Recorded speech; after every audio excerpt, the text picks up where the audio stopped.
pretty clear the president served in the Senate and not in the House of Representatives because, of course, in the House we have the 5-minute rule.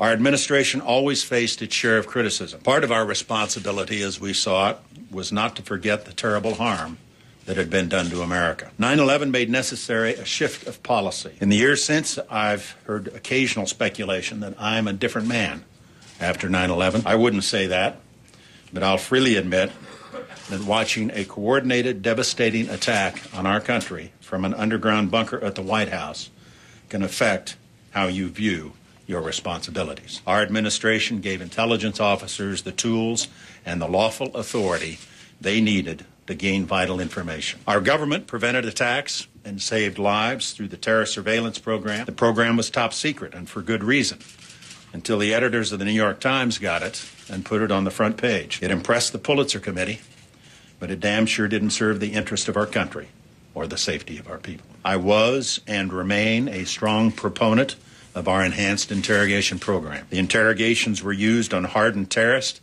after other efforts had failed. They were legal, essential, justified, successful, and the right thing to do. Over on the left wing of the president's party, there appears to be little curiosity in finding out what was learned from the terrorist.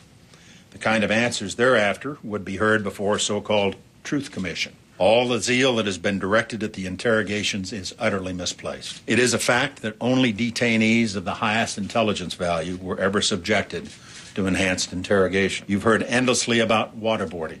It happened to 3 terrorists. One of them was Khalid Sheikh Mohammed, the mastermind of 9/11, who's also boasted about his beheading of Daniel Pearl. In public discussion of these matters, there has been a strange and sometimes willful attempt to conflate what happened to Abu Ghraib with top-secret program of enhanced interrogations. It takes a deeply unfair cast of mind to equate the disgraces of Abu Ghraib with the lawful, skillful, and entirely honorable work of CIA personnel trained to deal with a few malevolent men. Torture was never permitted, and the methods were given careful legal review before they were approved. Yet for all these exacting efforts, we hear from some quarters nothing but feigned outrage based on a false narrative. Few matters have inspired so much contrived indignation and phony moralizing as the interrogation methods applied to a few captured terrorists. From the beginning of the program, there was only one focused and all-important purpose.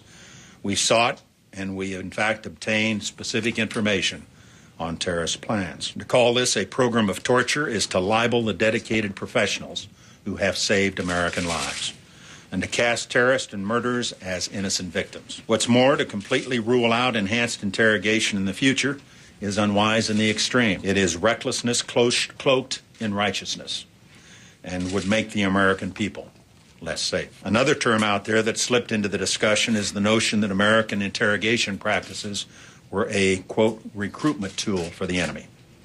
On this theory, by the tough questioning of killers, we have supposedly fallen short of our own values. This recruitment tool theory has become something of a mantra lately, including from the president himself. And after a familiar fashion, it excuses the violent and blames America for the evil that others do. It's another version of that same old refrain from the left, we brought it on ourselves. It is much closer to the truth that terrorists hate this country precisely because of the values we profess and seek to live by, not by some alleged failure to do so. Nor are terrorists or those who see them as victims exactly the best judges of America's moral standards, one way or the other. We said we would marshal all elements of our nation's power to fight this war and to win it.